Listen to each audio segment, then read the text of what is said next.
So, wozu noch Philosophie? What's the English translation for that? Does philosophy still have a purpose? That sounds awful. I mean, in difference to the short German sense. It's a famous title of an article by Adorno. Yeah, wozu noch Philosophie? And I think he wrote that article in the early 1960s. I'm not completely sure about it. So,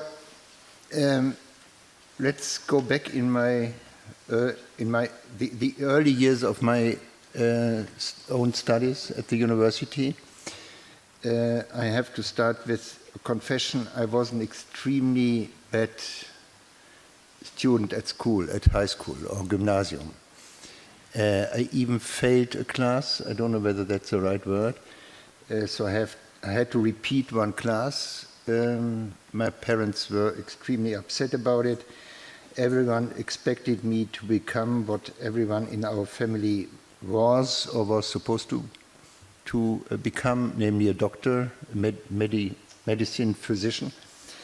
And out of a sudden, I told them I would like to study philosophy, and nobody had any idea why I came to that conclusion, because I didn't show any sign in the gymnasium of an increased interest in more or less philosophical questions. Instead, I was outside of school a big reader, you might say. So I was reading at night hundreds of novels, and this reading had no influence on my behavior at school, at gymnasium, where I was simply a disaster. So when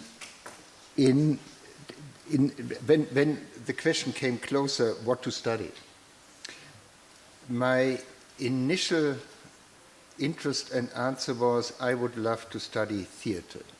And that had to do with the fact that at that time, I think it's different today, at that time, the time I'm speaking about, it's the time of the late 60s, students' movement. 69, I made my Abitur, is maturation. Yeah. Student movement. The theater was one of the, I would say, movie and theater were the central places for debating social questions, and very much the theater. And so I read a lot of theater plays when being at school, and again, without any influence on my performances at school. And I thought this is the thing to study in order to cope with social problems. It must be the theater, because, and it was mainly under the influence of American and French theater, English a little bit, not so much German. And when I'm saying American, I mean Arthur Miller, Steinbeck, I mean Tennessee Williams, all the famous theater authors from the US. So I decided to study theater. I went to the University of Cologne, wanted to inscribe myself, and they told me one central part of studying theater is to perform. And that was the end of it, because I didn't want to perform. I simply wanted to study the theater. I mean, what it means to do theater and what it means to debate existential or social questions via theater plays. If I would have known better, I would have not gone to Cologne but to Berlin, because in Berlin at that time there was a place in the university where you could study theater without performing. It wasn't theater you studied, but it was German literature, but with a specialization on the theater. That would have been an excellent place, and I would never would have become a philosopher, but I would have become somebody in German literature. So the question was what to study instead, and I thought to myself, the only other place I can think of where you can debate in a broader sense, social problems might be philosophy. And my parents were shocked by it, I have to say.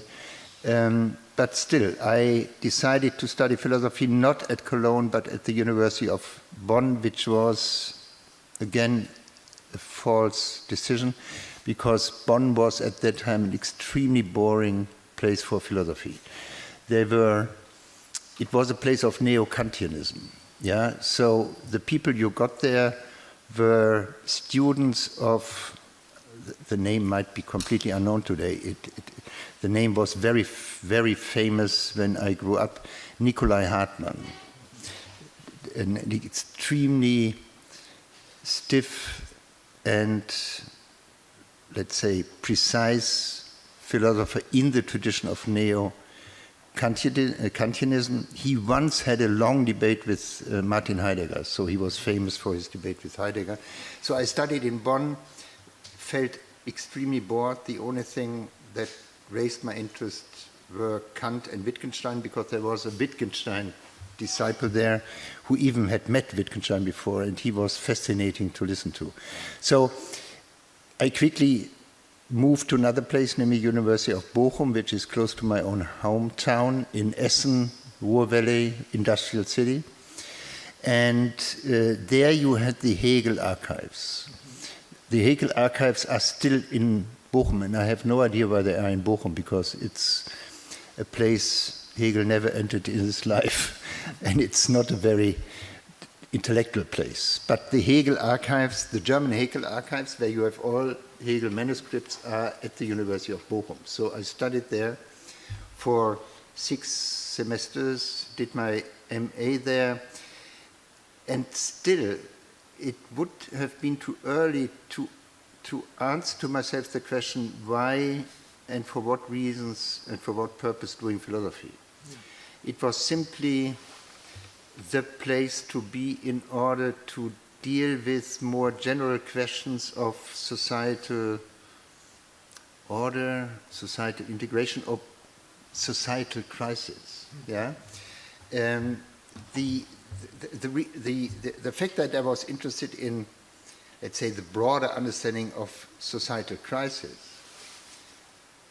also brought with it the question, what is society?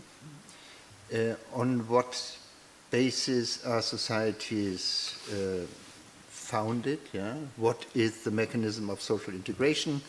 How to explain conflicts? All these questions also meant that I added to my studies sociology. So from then on, I was studying philosophy and sociology in a pair. And only slowly I came closer to an answer to the question, why philosophy? And it had to do with the influence of critical theory at that time. The impact of critical theory at that time, I'm now speaking about, let's say, 1972, 1974, was incredible. I mean, it is clear, student movement, yeah, and the big influences for the student movement came either from Western Marxism, Georg Lukács, or people like him, or the Frankfurt School, Adorno, Horkheimer, and others. And that raised in myself the conviction that it is the task of philosophy to somewhat deal critically with the existing self and world understanding of a society or of people. Yeah? So I came closer to see the role of philosophy also within the social sciences as being the reflexive instance from where you could undertake to question the existing self-understanding. I mean, on what premises is the self-understanding of a society based? And is this basis reliable, and is it good enough? So, in that sense, I found a certain, even when still weak, answer to the question, why studying philosophy? Yeah? For me, philosophy was, from that moment on, the special reflexive taken or undertaking to raise within all the humanities the question of the conceptual foundations and the foundations of self-understanding. That was relatively close to critical theory. I mean, you have to see that one of the core premises of critical theory, and I think one of the premises they all agreed upon, from Adorno, Horkheimer, up to Habermas, was to see critical theory mainly as a critique of the existing positivism. Mm-hmm. Yeah. So to claim that positivism is the leading self-understanding, mm-hmm. both in the sciences as in society itself. That changed over time, and now I would say the leading worldview or self-understanding and world understanding is based on naturalism, which is close to positivism. Mm-hmm. So the task of a philosophy like the one I would like to represent is to critically examine the naturalistic and probably even ontological premises of our own existing self and world understanding. So it took a time.